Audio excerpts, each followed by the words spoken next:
Hello friend, science की कक्षा में आप सभी का स्वागत है। दोस्तों, ये आपके सभी एग्ज़ाम के लिए हेल्पफुल वीडियो होगा, तो वीडियो को पूरा ज़रूर देखिए।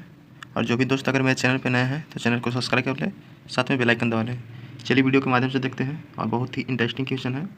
1 मोल NaCl में क्या होता है, यानी 1 मोल में जो 1 मोल NaCl है, सोडियम क्लोराइड बोलते हैं इसको आम भाषा में हम लोग नमक के नाम से जानते हैं, ठीक है, जो घरों में उपयोग किया जाता है, ठीक है। तो NaCl का ये क्या पूछा है, द्रव्यमान पूछा है।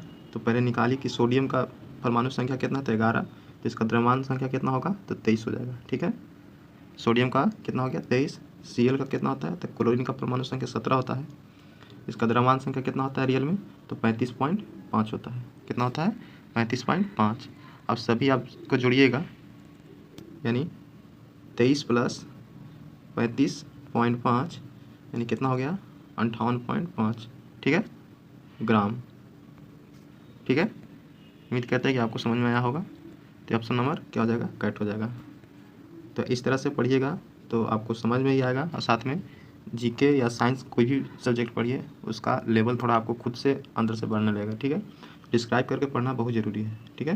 तो 1 मोल NaCl किसके समान है, तो 58.5 ग्राम के समान है, ठीक है। नेक्स्ट, जंग लगने पर लोहे का भार क्या होता है, तो जब जंग लगेगा तो लोहा का भार क्या होगा, बढ़ जाएगा, ठीक है।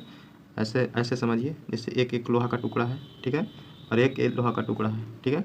दोनों का भार पहले समान है, इसमें जंग नहीं लगा है और इसमें जंग लग गया है। जब जंग लगने के कारण क्या है कि मिट्टी का लेयर या फिर और जिसको आयरन ऑक्साइड बोलते हैं, उसकी लेयर इस पर चढ़ जाता है, यानी इस लोहा पे चढ़ जाता है, और इस पर नहीं चढ़ा है। तो ऑटोमेटिक है कि जो आयरन ऑक्साइड बाहर से चढ़ा है, जो मिट्टी का कुछ लेयर चढ़ा है, जो आयरन के रूप में बदल चुका है, लोहा के रूप में बदल चुका है, तो इसका भार नेसेसरी है कि ज़्यादा होगा, जबकि इसका कम होगा, ठीक है। तो जंग लगने पर लोहे का भार क्या होता है, तो ये बढ़ जाता है।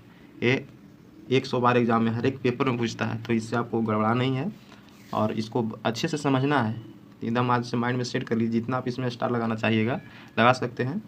जब भी कोई लोहा में जंग लगता है तो उसका भार क्या होता है, यानी वेट क्या होता है, बढ़ जाता है, ठीक है। जैसे कि मान लीजिए कि अभी लोहा का वेट सिंपल है तो उसका 2 kg का है, ठीक है। जब इसमें जंग लगेगा तो यह 3 kg, 3.5 kg, 4 kg भी हो सकता है, ठीक है। तो जंग पे डिपेंड करता है। और जनरली में लोहा का भार नहीं बढ़ता है, जो है वही है, लेकिन जंग लगने पर क्या होता है, बढ़ जाता है। लोहा को जंग से बचाने के लिए जस्ते की परत चढ़ाया जाता है, इसका जस्ते का, जिसको गैल्वेनाइजेशन बोलते हैं। क्या बोलते हैं, गैल्वेनाइजेशन बोलते हैं। उस प्रक्रिया को क्या बोलते हैं, तो गैल्वेनाइजेशन, ठीक है। और उसमें जिंक की परत चढ़ाया जाता है, यानी जस्ता का। NTP पर 44.8 लीटर CO2 में मोलों की संख्या क्या होगी। तो दोस्तों, ये सब सभी न्यूमेरिकल सेक्शन है, न्यूमेरिकल क्वेश्चन है। तो ऐसे क्वेश्चन पूछे जाते हैं, और होता क्या है हम लोग में कमी कि बना नहीं पाते हैं। तो ये सबको पढ़ना है, अच्छे से समझना है, तभी बन पाएगा, ठीक है। तो NTP यानी नॉर्मल टेम्परेचर प्रेशर पर 44.8 लीटर, कितना दिया है, 44.8 लीटर CO2 में मोलों की संख्या क्या होगा। तो सबसे पहले समझिए कि 44.8 दिया है, इसमें पूछा क्या कि CO2, जिसका मोलों की संख्या पूछेगा उसी से भाग देना है, ठीक है। इसको जब कीजिएगा तो एक मोल CO2 में, यानी 1 मोल CO2 में कितना होता है, तो 22.4 होता है। आप पढ़े हैं कि 1 मोल में कितना होता है, तो 22.4 होता है। तो आप 22.4 से इसको डिवाइड कर दीजिए। कितना से करना है, 22.4 से। जब ये काटिएगा कितना बार में कटेगा, 2 बार में कटेगा, ठीक है। तो NTP पर 44.8 लीटर CO2 में मोलों की संख्या कितना हो जाएगा, तो ये हो जाएगा 2, ठीक है। उम्मीद करते हैं कि आपको समझ में आया होगा। यूरिया किस प्रकार का फर्टिलाइज़र है, ठीक है, तो ये नाइट्रोजन फर्टिलाइज़र है, यानी नाइट्रोजन फर्टिलाइज़र है। यूरिया में क्या पाया जाता है, तो नाइट्रोजन पाया जाता है, जबकि कुछ मात्रा में फास्फोरस भी पाया जाता है, ठीक है। तो यूरिया एक क्या है, नाइट्रोजन का प्रकार है, इसीलिए नाइट्रोजन इसमें कितना होता है, तो 46% होता है। कितना होता है, 46%, जबकि वायुमंडल में नाइट्रोजन की मात्रा कितना होता है, तो 78% होता है। और एक पोटास होता है, जो पोटास खाद नाम सुने हैं, ये मिट्टी को गलाने का प्रयास करता है, मतलब जो भी मिट्टी है उसको उर्वरक के रूप में बनाने का प्रयास कौन करता है, तो पोटास करता है, ठीक है। तो यूरिया में किस प्रकार का फर्टिलाइजर होता है, तो नाइट्रोजन होता है, ठीक है। इसमें कितने पाए जाते हैं, तो 46%। निम्न इलेक्ट्रॉनिक्स विन्यास किस तत्व को सूचित करता है, जैसे 1s2 है, 2s2 है, 2p6 है, 3s1 है। तो सबसे पहले इसको जितने भी इसके विन्यास हैं इसको सभी को जोड़ लीजिए। 6, 4, 10, 11, 11 किसका होता है, तो सोडियम का होता है। सोडियम की बात हम कक्षा में कितने इलेक्ट्रॉन होते हैं, तो यही जो देखिए, यही जो इलेक्ट्रॉन होते हैं ना, बाहर होते हैं, ठीक है। देखिए ग्रुप है, फर्स्ट ग्रुप का है, सेकेंड ग्रुप का है, सेकेंड P का ग्रुप का है, और एक थर्ड ग्रुप का है। तो जिसका आयतन कक्षा में 1 इलेक्ट्रॉन हो, ठीक है, वह कौन सा है, तो सोडियम है, ठीक है। तो सोडियम की आयतन कक्षा में कितने इलेक्ट्रॉन होते हैं, तो 1 होते हैं, ठीक है। एल्युमिनियम के परमाणु संख्या कितना होता है, तो 13 होता है, ठीक है। इसके आयतन कक्षा में कितने इलेक्ट्रॉन होते हैं, 2 इलेक्ट्रॉन होते हैं, ठीक है। ब्रोमीन की परमाणु संख्या कितना होता है, तो इसका होता है 35 होता है, ठीक है। सल्फर कितना होता है, तो सल्फर 16 होता है, जबकि सोडियम का कितना परमाणु संख्या होता है, तो ये 11 होता है, ठीक है।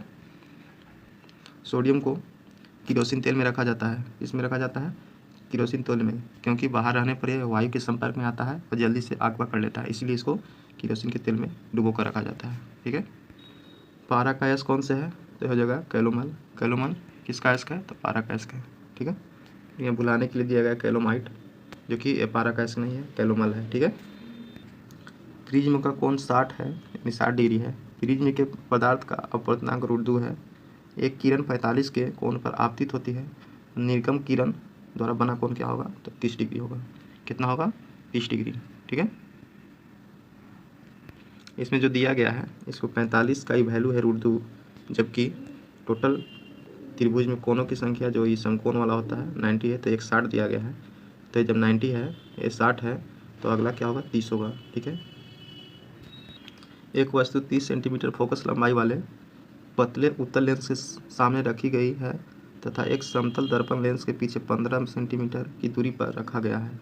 यदि वस्तु की आखिरी प्रतिमा वस्तु के साथ एक साथ पड़ती है, तो लेंस की दूरी क्या होगी, तो लेंस की दूरी क्या होगी, तो 15 सेंटीमीटर होगी। कितना होगी, 15 सेंटीमीटर, ठीक है।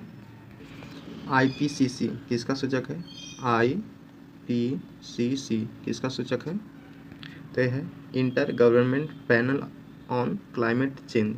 कौन सा है, inter government panel on climate exchange, ठीक है। ये ऑप्शन नंबर ए हो जाएगा। ये IPCC का काम क्या है, IPCC का काम है कि जलवायु परिवर्तन से संबंधित सूचनाओं को प्रदान करना, ठीक है। और इसको अपना योगदान के लिए सन 2007 ईस्वी में इसको एक नोबेल पुरस्कार दिया गया था। किसको, IPCC संस्था को, कब, 2007 ईस्वी में क्या दिया गया था, तो नोबेल पुरस्कार, ठीक है। और IPCC के 2007 में अध्यक्ष कौन थे, तो राजेंद्र कुमार पचौड़ी। कौन थे, राजेंद्र कुमार पचौड़ी थे, ठीक है। क्यूरी किसकी इकाई है, तो जगह रेडियो सक्रियता की। क्यूरी किसकी इकाई है, तो रेडियो सक्रियता की, ठीक है। और एक खगोलीय दूरी, ब्रह्मांड की दूरी को खगोलीय दूरी बोलते हैं। तो दोस्तों ये रहा 10 टॉप क्वेश्चन। उम्मीद करते हैं कि आपको अच्छा समझ में आया होगा। अगर वीडियो अच्छा लगे तो ज़्यादा से ज़्यादा दोस्तों के पास शेयर कीजिए और वीडियो को लाइक कर दीजिए, ठीक है दोस्तों। मिलते हैं नेक्स्ट वीडियो में नेक्स्ट इंटरेस्टिंग वीडियो के साथ। बहुत बहुत धन्यवाद।